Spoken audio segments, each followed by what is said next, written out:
বাংলায় মনে রাখবেন, কংগ্রেস সিপিএম কে একটা ভোটও দেবেন না, শুধু ভোট কাটার জন্য দেখে দেখে দাঁড়িয়েছে। রাজনীতিতে সবকিছু সম্ভব।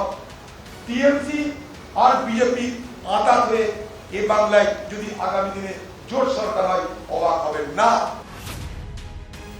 বিজেপি বিরোধী ইন্ডিয়া জোট, সেই জোটে জট বাংলায় অন্তত সেই জোট সফল হয়নি।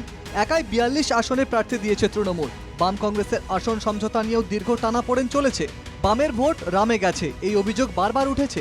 বাংলায় কংগ্রেস সিপিএম জোটে বামেদের কংগ্রেসে গেলেও হাত শিবিরের ভোট ফেরেনি বামেদের ঘরে, এমন অভিযোগ বারবার উঠেছে। তবে সেই অভিযোগ অতীত, বলছেন বিমান বসু। আমি অবশ্যই প্রত্যাশা করব যে বামেরা যেরকম কংগ্রেসে ভোট ট্রান্সফার করে, কংগ্রেসও তাদের ভোট বামেদের জন্য ট্রান্সফার করবে। কিন্তু বাম কংগ্রেসের আসন সমঝোতা হলেও বারবার হাত ও কাস্তে হাতুড়ির বিরুদ্ধে সুর চড়িয়েছেন তৃণমূল সুপ্রিমো মমতা বন্দ্যোপাধ্যায়। বলেছেন, বাম কংগ্রেসকে ভোট দেওয়া মানে বিজেপির হাত শক্ত করা। সিপিএম আমি শুনেছি জলপাইগুড়িতেও আমাকে সাংবাদিকরা বলেছেন, বাড়ি বাড়ি গিয়ে বলেছে তোমাদের ভোটটা ফরওয়ার্ড ব্লককে দেবে না, ভোটটা দিয়ে দাও বিজেপিকে। ভাবছে মুসলিম ভোটটা যদি ভাগ করা যায়, তাতে বিজেপি কংগ্রেসের, সিপিএম কংগ্রেসের ভোট নিয়ে আমরা যদি আবার জিতে যাই, একটা বিজেপির সিট জেতা মানে মনে রাখবেন বিজেপির সিট বাড়া। কিন্তু অভিষেকের গলায় অন্য সুর। দলমত নির্বিশেষে ভোট দেওয়ার বার্তা তৃণমূলের সেকেন্ড ইন কমান্ডে। আপনারা তৃণমূলকে ভোট দেবেন না, বিজেপিকে দিন, আমার আপত্তি নেই। কংগ্রেসকে দিন, সিপিএমকে দিন, নির্দলকে দিন, যাকে ইচ্ছা দিন। কোনো নেতা আপনার সামনে এসে বলবে না যে আপনি যাকে ইচ্ছা ভোট দিন, একমাত্র তৃণমূলের নেতারা বলবে। পাল্টা তৃণমূলের বিরুদ্ধে চাঞ্চল্যকর দাবি প্রদেশ কংগ্রেস সভাপতি। বাংলায় তৃণমূল বিজেপির জোট সরকারও হতে পারে, তোপ অধীরে। রাজনীতিতে সবকিছু সম্ভব। টিএমসি আর বিজেপি আঁতা হয়ে এ বাংলায় যদি আগামী দিনে জোট সরকার হয়, অবাক হবেন না। কারণটা কি জানেন?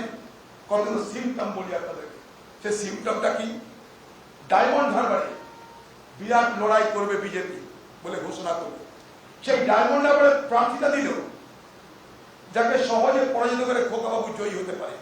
এটা সমঝোতা। তৃণমূল নেত্রী বলছেন, রাজ্যে নয় তবে জাতীয় স্তরে ইন্ডিয়া জোটে থাকছে তার মা মাটি মানুষ। এমনকি তৃণমূলই জোট ইন্ডিয়াকে পথ দেখাবে দাবি করছেন মমতা বন্দ্যোপাধ্যায়। তৃণমূল কংগ্রেস যত বেশি সিট পাবে, তত দিল্লির ইন্ডিয়া অ্যালায়েন্স শক্তিশালী হবে। মুখ্যমন্ত্রিত্ব বাঁচাতে মমতা বন্দ্যোপাধ্যায় জোটে অনেকটা নীতিশ কুমারের মতো ভূমিকা নিয়েছেন। পাল্টা সুর চড়িয়েছেন অধীর।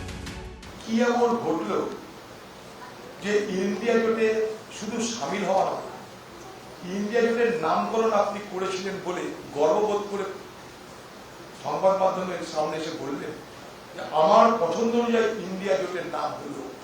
সেই ইন্ডিয়া জোট থেকে হঠাৎ আপনি পাল্টিবাজি করলেন কেন? যেমন বিহারের নীতিশ কুমার পল্টু কুমার হয়েছে, আপনি কেন পাল্টি কুমারই হলেন? পাল্টা বিজেপির দাবি, ইন্ডিয়া জোট এখন অতীত। ও সব গল্প পুরনো হয়ে গেছে, এগুলো বারবার বলেন, মুখ্যমন্ত্রীও বলেন। মুখ্যমন্ত্রীর ওই মাঝখানের জন্য কিছুদিনে যারা সঙ্গী হয়েছিলেন, কি একটা জোট যেন নাম হয়েছিল, এখন আর শোনা যায় না, ওরাও বলেন, কিন্তু ফল কি? দিল্লির মুখ্যমন্ত্রী অরবিন্দ কেজরিওয়ালের গ্রেপ্তারির প্রতিবাদে রামলীলা ময়দানে জমায়েতে অংশ নেয় বিরোধী ইন্ডিয়া জোট। রবিবারও ঝাড়খণ্ডে প্রাক্তন মুখ্যমন্ত্রী হেমন্ত সোরেনের গ্রেপ্তারির প্রতিবাদেও সভা করেছে ইন্ডিয়া। কিন্তু বাংলায় জোট চট থাকলই। Bureau report, NKTV Bangla.